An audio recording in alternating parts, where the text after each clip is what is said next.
하나님께서 우리에게 주시는 말씀 같이 찾겠습니다. 마태복음 11장 28절부터 30절 말씀입니다. 마태복음 11장 28절에서 30절.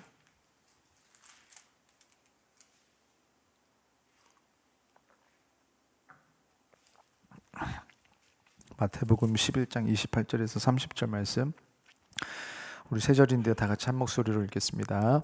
수고하고 무거운 짐진 자들아 다 내게로 오라. 내가 너희를 쉬게 하리라.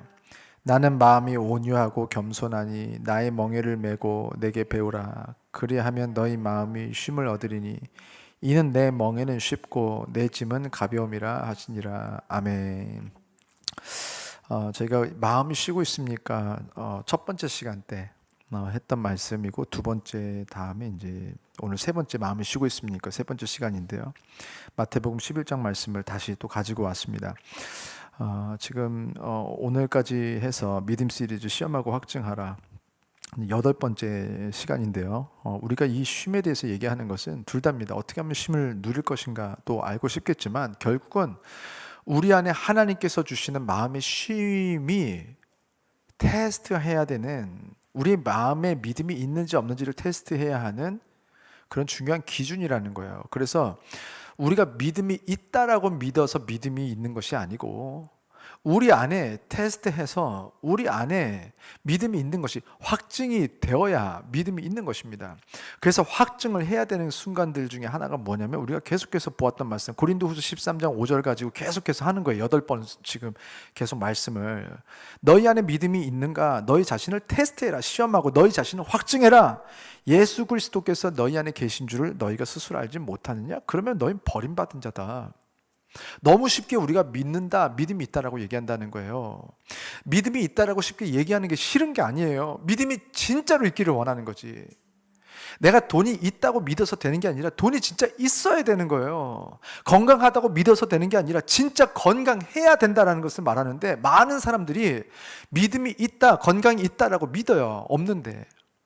그리고 없는 거 아니야? 라는 생각이 들 때쯤이면 이거는 사단이 주는 마음이야. 내가 의심하는 건 하나님께서 원하시는 마음이 아니야 라고 착각하는데, 그거 아니에요. 의심하는 자에 대해서 성경이 나왔을 때의 태도는요, 그 대상들이 누군지를 봐야 돼요. 의심하는 자는 누구냐면, 의심하길 원했던 사람들이 있었어요. 바리새인들처럼. 예수님께서 무엇을 막 하셔도 다 의심하는 거예요. 마음으로는 좀 막 자꾸 믿음이 막 생겨나고 있는데, 그래서 그 당시 수많은 제사장들도 예수님을 따르는 제자들이 됐습니다. 근데 끝까지 고집부리고, 분명히 좀 한편으로 믿어졌을 거거든요. 무서울 거예요. 그래서 지금 예수님을 빨리 죽이려고 했던 이유가 뭐냐면, 진짜일까 봐. 왜냐면 진짜인 것 같거든. 그러면 어떻게 되냐면, 자기들의 위치가, 자기들이 이제까지 쌓아왔던 공로, 자기들이 쌓아왔던 이 모든 것들이 다 부정이 됩니다. 왜냐면 가짜로 거짓으로 올라가는 그 자리라는 걸 자기들은 잘 알거든요. 그래서 그 거짓말을 했었던 모든 죄들, 그것들이 다 발각되고, 어둠이 있었던 자들은요, 빛이 오는 걸 미워합니다. 왜냐면 내 안에 있는 더러움들이 드러나는 게 너무 싫은 거예요. 그래서 어쩌면요, 오히려 깨끗한 사람들은요, 누가 좀 증명 좀 해줬으면 좋겠어요. 내가 거짓말 하지 않았다라는 게 확실한 사람들은요, 누가 거짓말 탐지기 좀 가져와서 나 좀 해줬으면 좋겠고, 사람들이 나를 안 믿어줘. 이 사람은 거짓말을 했는데 사람들이 막 믿어주는 것 같다. 그럼요, 죽겠어요. 이 동네 CCTV 진짜 돈 주고 다 사서라도 증명 내가 하고 싶을 거예요.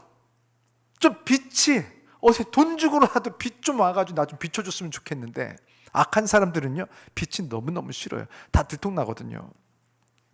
의심하길 작정하고, 의심하고 싶었던 사람들에게 의심하지 말라고 한 거지, 지금 우리들이 이 믿음이 있는지 없는지 테스트하는 건요, 의심하는 것이 아닙니다. 말씀 그대로 시험하는 거예요. 테스트하는 거예요. 해보라잖아요. 믿음 안에 있는가 너희 자신을 시험하고 확증해라. 그럼 아멘하고 하면 되는 거예요. 예수 그리스도께서 너희 안에 계신 줄을 너희가 스스로 알지 못하느냐? 계신가? 내가 알겠다, 모르겠다. 그럼 답이 나온 거 아니에요? 그러면 이제 죽었다 살았다 이게 아니잖아요. 내가 오늘 어떤 기도 제목을 가져야 되는지 가르쳐 주시는 거잖아요. 없으면 구하면 주실 것이고, 있으면 이제 선교하고 섬기고 봉사하고 우리가 해야 되는 수많은 일들을 이제 구하는 사람이 되는 거 아니겠습니까? 그러니까 기도의 제목이 달라지는 것 뿐이지, 믿음이 있는 거 없는 거 지금 밝혀지면 뭐 어때요? 아버지 안에서 지금 우리가 밝혀지는 건데, 지금 우리가 나아지기 위해서 우리가 지금 초등학생인지 중학생인지 고등학생인지 알려주시고 싶은 거 아니겠어요? 우리를 살리고 싶은 하나님께서 오늘 믿음 주시는 게 어려워요? 너무너무 쉬운 일이에요. 예수님의 옷깃만 잡았는데도 믿음을 주셨잖아요. 오늘 하나님께서 구하는 이들에게 믿음을 주신다고 분명하게 약속하셨고 그 일이 지금도 똑같이 이루어지고 있는 줄 믿습니다. 마음이 쉬고 있습니까? 세 번째, 오늘 마태복음 말씀을 가지고 이런 쉼에 대한 말씀을 오늘 좀 전하겠는데, 이것도 그 일 안에서 내 안에 지금 아버지께서 주시는, 예수님께서 주시는 쉼이 있는가, 마음에. 이것이 하나의 테스트 용지입니다. 예수 안에 있다면 예수님께서 계신 곳에는 지금 쉼이 있대잖아요. 29절, 너희 마음이 쉼을 얻으리니 언제 이 일이 일어납니까? 28절, 수고하고 무거운 짐진 자들아 다 내게로 오라. 그래서 내게로 와서 예수님과 함께 있게 그랬더니 지금 쉼을 얻은 거예요. 그러면 우리 안에 마음이 지금 쉼을 누리지 못하고 있다. 그러면 우리가 지금 첫 번째, 예수님께로 오지 못한 걸 증명한 거죠. 예수님께로 왔다면, 그리고 예수님께서 말씀하신 대로 29절에 내게 배웠다면 너희 마음이 쉼을 얻었을 텐데 그게 안 되고 있는 거죠. 그래서 지금 오늘 어떻게 하면 우리가 쉼을 누릴 수 있는가를 우리가 참 잘 아는 말씀인데 조금 분석하면서 조금 보려고 해요. 우리가 이 말씀을요 그냥 후루뚝뚝뚝 그냥 대충 읽어요. 그래서 그냥 결국 이거를 기껏 읽어놓고 결국 뭐만 얻냐면, 그냥 예수님을 만나고 뭐 이렇게 예수님과 함께하면 그냥 마음이 평안하고 뭐 편안하고 평안하고 그냥 그렇다, 이 정도. 그 이상도 깊이 안 들어가는 거예요. 그러니까 진짜 내가 그것을 원하면요 자세히 봅니다. 내가 어떤 뭐 이성 교제할 때도 어떤 사람을 만나고 싶은데 너무너무 만나고 싶어, 반드시 만나기로 작정했어. 난 저 여자를 내가 사귀고 말 거야 막 하면요 연구를 합니다. 자세히 보고 얘 동선을 좀 파악하고 얘가 뭘 좋아하는지 물어보고, 쟤 뭐 좋아해? 쟤 싫어해? 쟤 커피 마시나? 안 마셔? 안 마셔? 확실해? 네가 어떻게 알아? 막 따져도 보고. 알바예요. 내가 관심 없는 여자가 뭐 커피를 마시든 뭐 죽을 먹든 뭘 알바 아니에요. 근데 내가 좋아하는 애를 내가 어떻게든 사귀고 싶으면은 알아내야 되는 거예요. 그래서 막 다 뒤져보고 막 인스타도 들어가보고 막 이렇게 주변 친구들의 어떤 그런 뭐 성향도 보고 이렇게 하면서 뭘 좋아하는지 연구, 공부, 예? 그렇게 해가지고 제가 결혼한 거 아닙니까?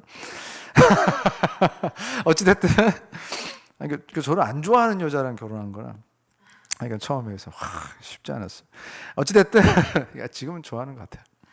어찌됐든 이게 자꾸 변명이 많아지는데 뭐하다 이렇게 왔죠? 지금 연구를 해야 돼요. 내가 진짜 쉼을 누리고 싶으면, 나도 안식을 진짜 하고 싶으면 그런가 보네 할 게 아니라 뭐 어떻게 되는 거야? 어떻게 하는 거야? 막 찾아봐야죠. 자, 그래서 제가 그걸 좀 대신 해드릴게요.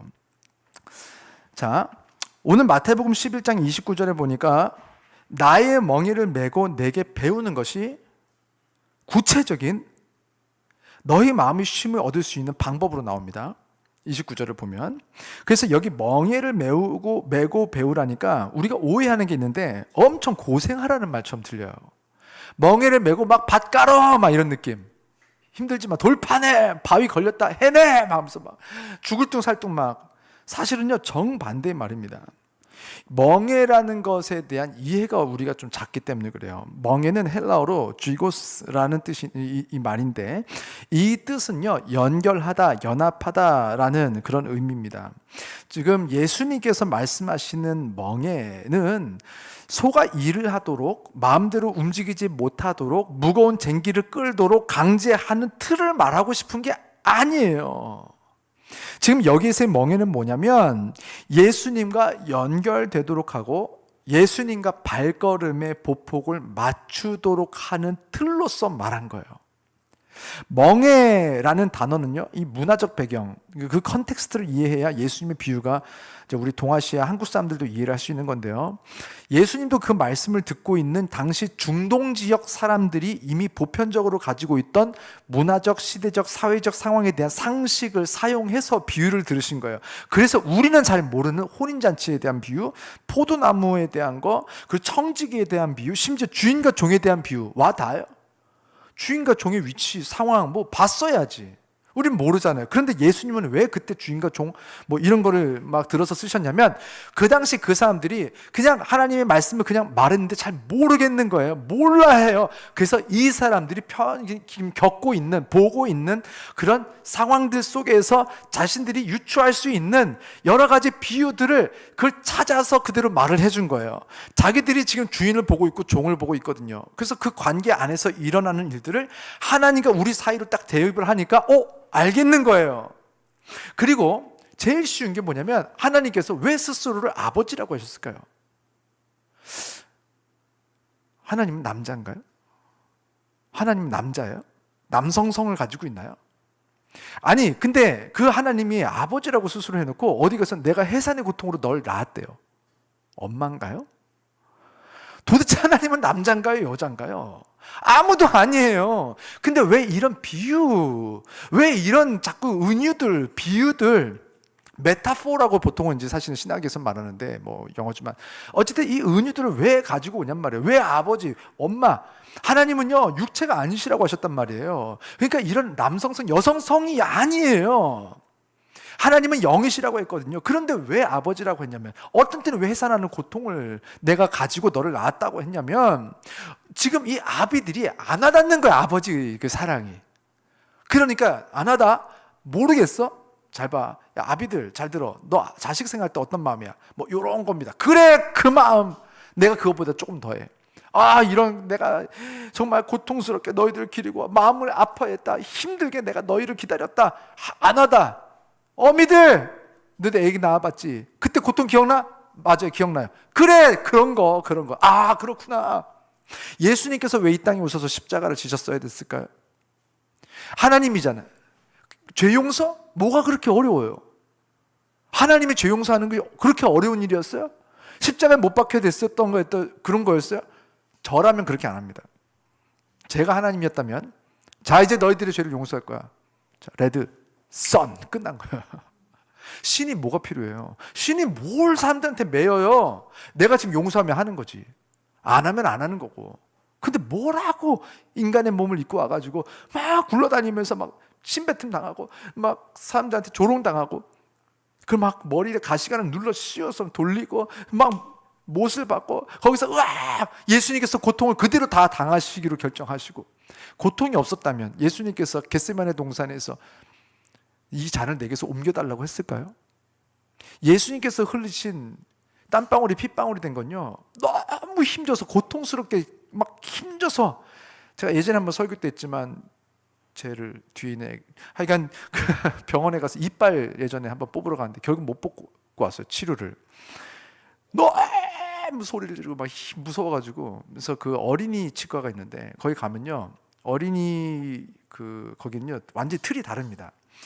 머리를 고정하고 머리를 스펀지로 싸서 찍찍이로 묶고 온몸을 그물 같은 걸로 덮어서 꽉 매서 3번 정도 묶어요. 그리고 머리 위에는 뽀로로가 나오고 있고, 간호사 한 3명 정도가 들어와서 아이를 잡습니다. 이게 드릴이잖아요.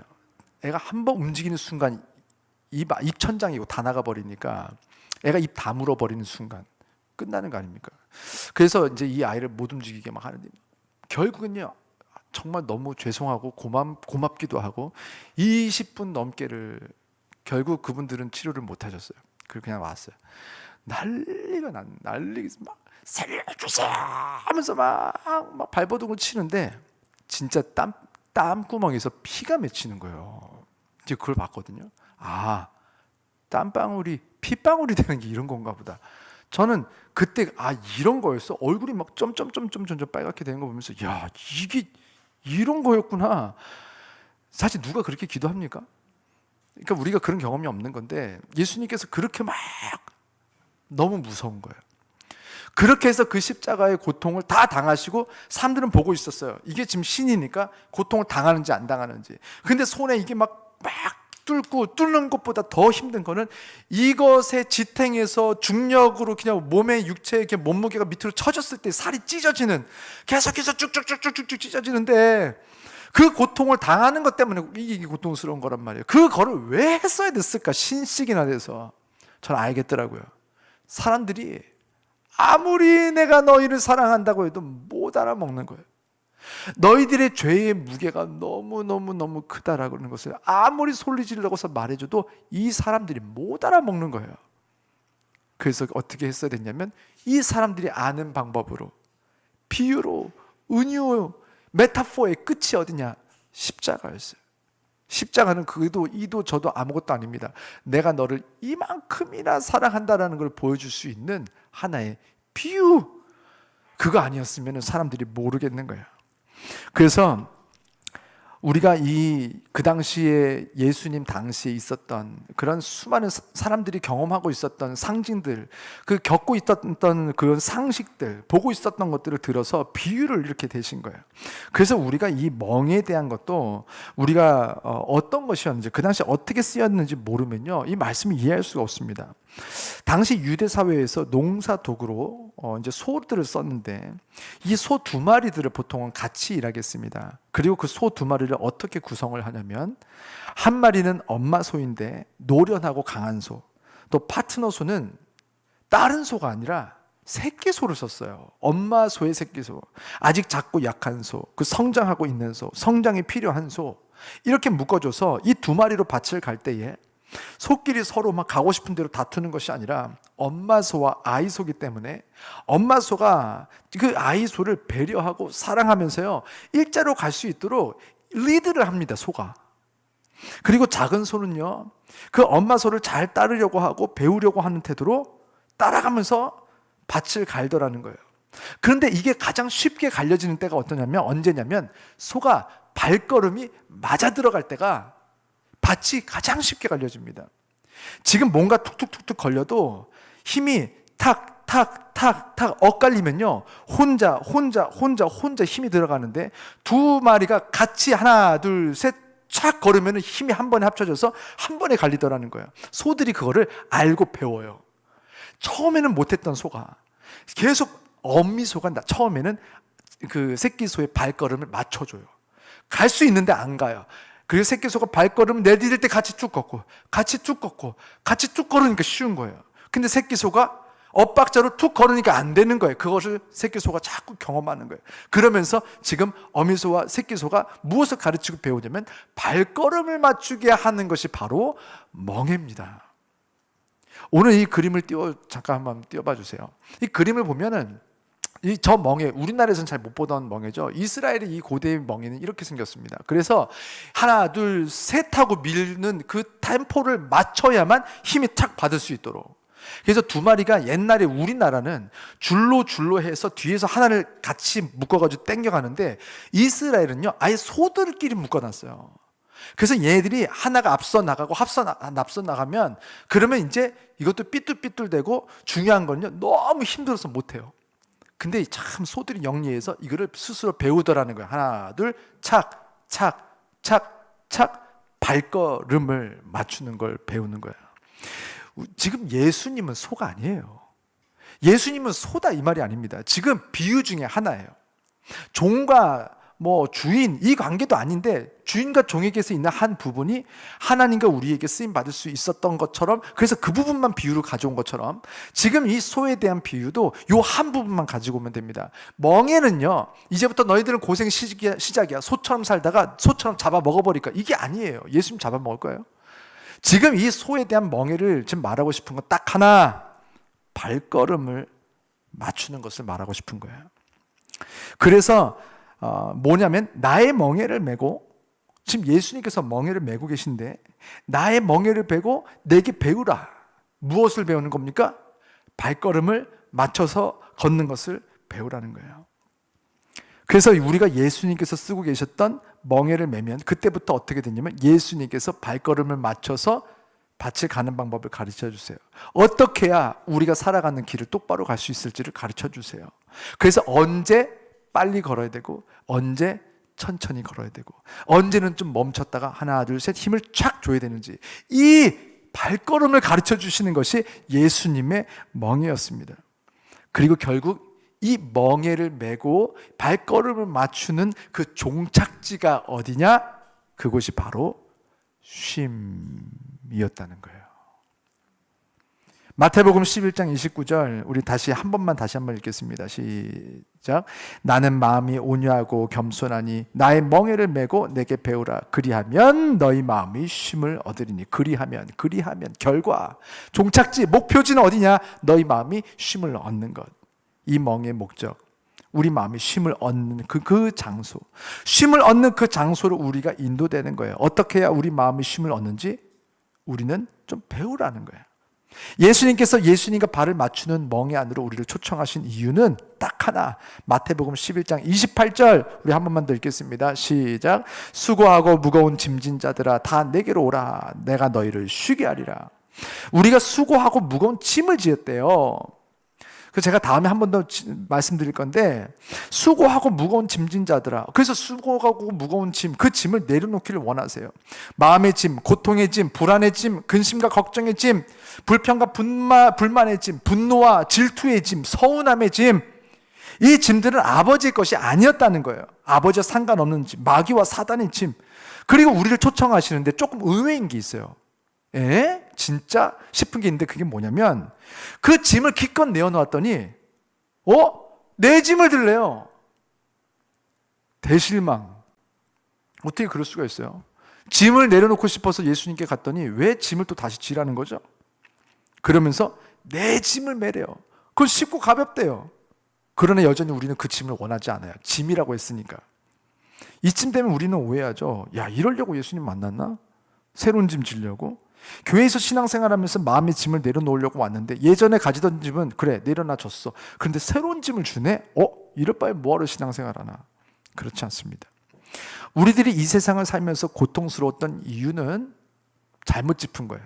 짐 때문에 힘든 게 아니었던 거예요. 오히려 짐은 우리를 지켜주고 우리의 정체성 알려주고 우리의 능력이 되는 것이 바로 하나님께서 주신 우리들의 짐이었습니다. 그 짐이 뭐예요? 멍에잖아요. 지금 그 짐으로 말씀하신 건 딱 하나밖에 없어요. 멍에예요. 그 짐이 뭡니까? 마태복음 10장 38절, 우리 마태복음 10장 38절 함께 읽겠습니다. 시작. 또 자기 십자가를 지고 나를 따르지 않는 자도 내게 합당하지 않으니라. 자기 십자가를 지라는 거예요. 그 멍에를. 십자가는 뭡니까?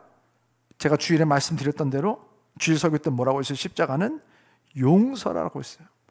십자가는 내가 너희를 용서했다. 그래서 빙고라는 사람이 그렇게 감옥에서 나와서 그 노란 손수건, 제가 비유했던 거 기억나실지 모르겠습니다. 그랬던 것처럼, 그 노란 손수건처럼 십자가 곳곳곳곳마다 있을 때마다 예수님께서 우리에게 하시고 싶은 말씀은 내가 너희를 용서했다, 내가 너희를 용서했다라고 소리 지르고 있는 곳이, 그곳이 십자가라고 했습니다. 그런데 우리에게 자기 십자가를 지라네요. 자기 십자가? 자기 십자가가 짐이 되었을 수는 있어요. 그 십자가가 가볍다고는 하지만 아직은 아주 가볍지 않을 수도 있어요. 그러나 그 십자가는 결국은 우리를 지켜주는 힘이고, 우리가 누구의 자녀인지 알려주는 정체성이고, 그래서 우리 아버지가 누구신지, 우리를 먹이시는 분이 누구신지, 우리를 지키시는 분이 누구신지 알려주는 정체성이 바로 십자가였어요.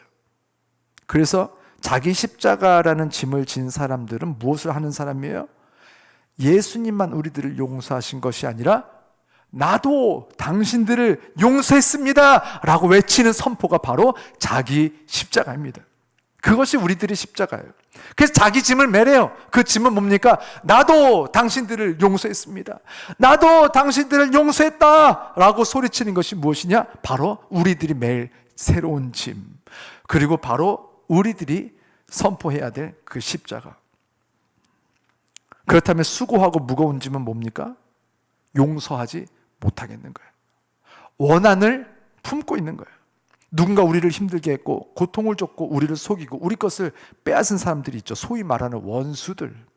그 원수들에게 용서를 선포하는 것이 30절에서 말씀하신 쉽고 가벼운 짐이라면, 수고하고 무거운 짐은 바로 그 용서를 못하겠고 원한을 어깨에 메고 사는 거예요.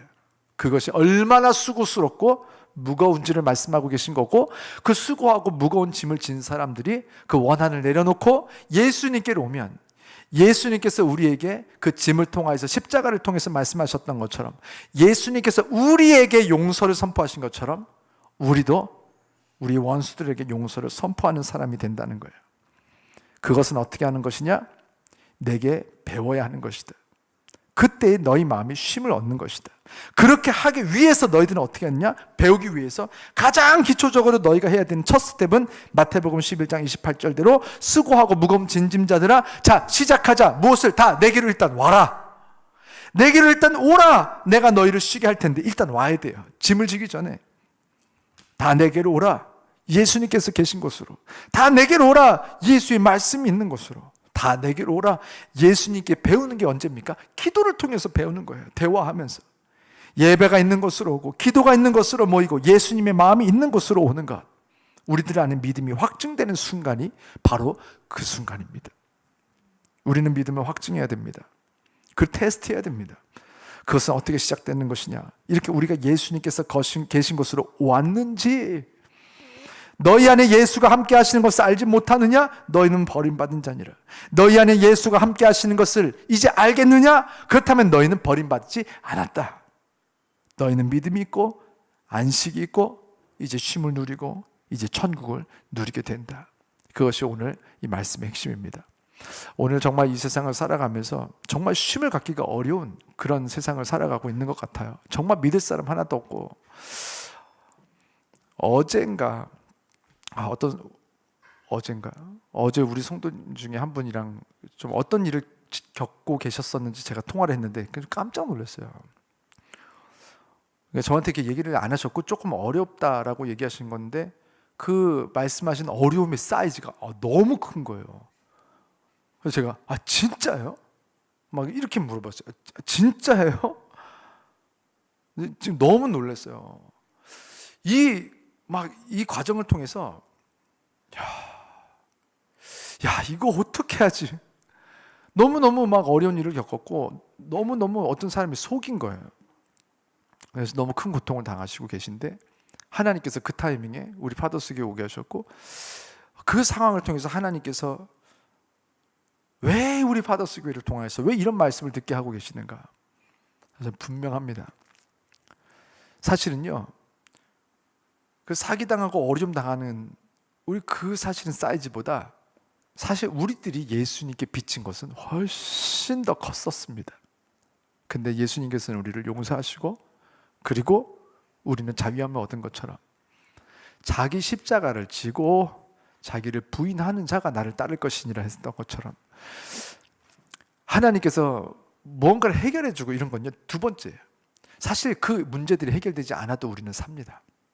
근데 하나님께서는 아버지 뜻대로 살고 결정하고 용서하고 선포하고 그런 사람들에게 이제는 우리가 일할 수 있는 물질을 또 주시거든요. 우리 세계 선교 뭘로 할 건데요? 복음으로 할 건데 일단 비행기표도 있어야 되고 먹여야 되기도 하고 거기다가 정말 선교센터도 세워야 되고 우리 우물도 팔려면요 돈이 많이 필요하거든요. 우리가 지금이나 이렇지 우리가 10년 뒤에 어떻게 돼 있을까요? 저는 우리 성도님들을 하나님께서 쓰실 수밖에 없다라는 확신이 있습니다.